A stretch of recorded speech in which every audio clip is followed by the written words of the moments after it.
2-year truce, Charles Taylor's Patriotic Front, the NPFL, tried to capture the country's main port. They want to evict the self-styled provisional government from its fragile base in the capital. In a conflict which seems more like a blood feud, the fighters are often young orphans, like this 12-year-old boy. He's fighting to revenge the death of his father, killed by opposition forces in the last war.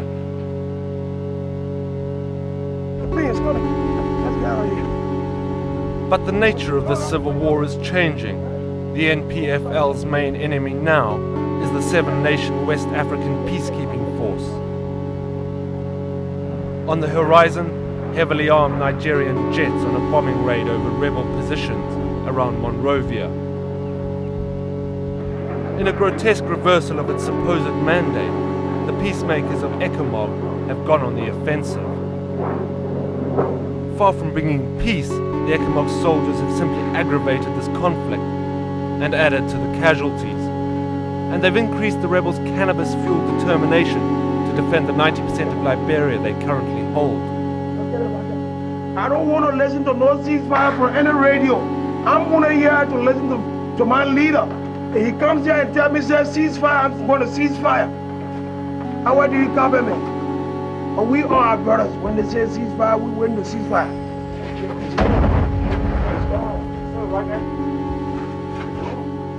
We will fight to the last man. I will get weapons from wherever I have to get it. If the Pentagon's got some, please give me some. I'll use it. We are not a military group here. I'm not a soldier. What we seek to do is to destroy these military dictatorships around Africa.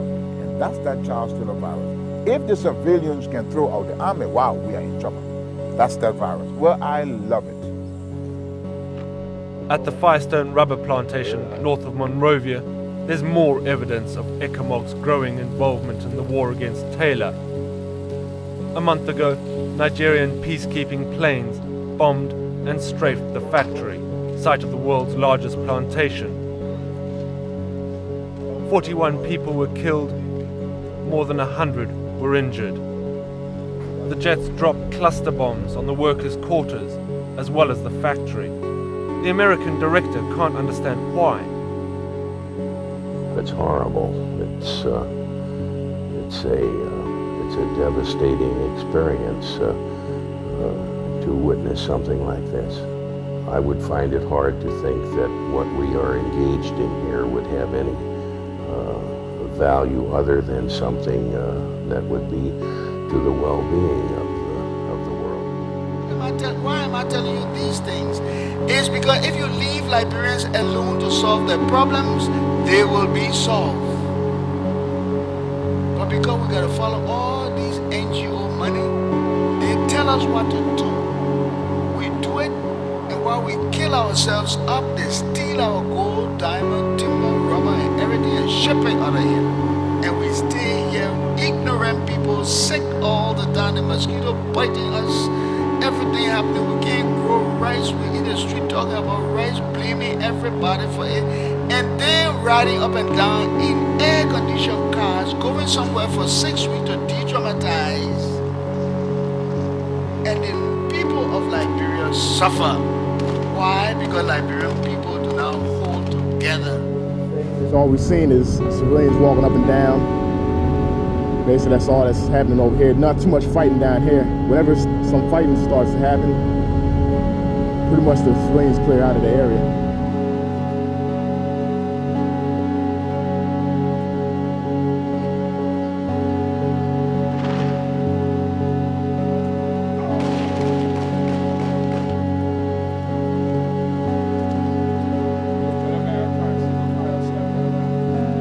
ECOMOG defends the raid. They say the factory is still a base for Taylor's rebel forces. Our bombing raids concentrate on lines of supplies and concentration of the fighters. And that we are free to do wherever we think there are ammunition dumps and other strategic war materials. It's all part of the defensive measures. And we are very free to do that. Does that include the Firestone factory and the residential area where Firestone work. If the Firestone factory was used as a dump, by all means, we damn bloody blow it. On the Monrovia front line, within view of Taylorland, are members of the AFL, the Armed Forces of Liberia, who, in theory, are trying to contain the rebel army. They're the soldiers of murdered President Samuel Doe, deposed by Taylor 2 years ago. They were supposed to have handed in their weapons to the Peacekeepers, as was the NPFL. Instead, the AFL around Monrovia are still armed, expecting a fresh attack by Taylor's forces at any moment. Here too, the monitoring force has got involved, helping to repel recent NPFL offensives. They are defending their position too. So they are not aligned for us. They are defending their position because if they don't do it, you know, from the initial state, their position will attack, so they know where it is. So you need each other. Exactly so. The Peacekeepers of Ecomog deny working with the AFL, but on the ground, it's clear that the so-called neutral force has swapped its white helmets for green ones. At this frontline checkpoint, Ghanaians from the peacekeeping force work side by side with the Liberian army.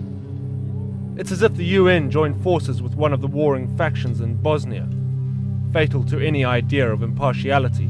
Ecomog, though, insist they're keeping their distance.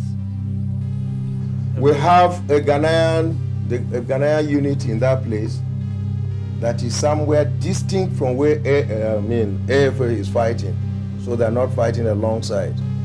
Would you be overrun by Taylor's people if you didn't have the backup of the AFL and Ulima represent? That is implying that AFA is fighting alongside with me, which I've said no. But we have seen them right there on the front line with your troops a while behind. That will be the end of the interview. Taylor's NPFL say the peacekeepers, by propping up the interim government, are keeping them from victory. His bizarrely dressed battalions in corsets and crucifixes will only disarm and face elections if the UN takes over the peacekeeping operation. With a reduced Ecomog, removal of artillery, removal of the jet freighter bombers, and a mixing up of the forces with UN observers here, neutral, to supervise their activities here, we could go right into elections. I want elections. But as the refugees fleeing the fighting know, peace in Liberia is further away than ever.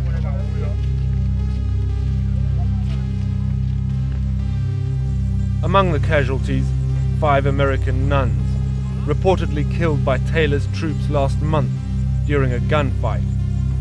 Eyewitness evidence suggests this was their car. Liberia's civil war sends out a bleak message to the international community. Ecomog was supposed to mark the start of self-help for Africa's political problems. Instead, it's just made them worse. Unless there's more direct international intervention, Liberia's pain looks set to continue.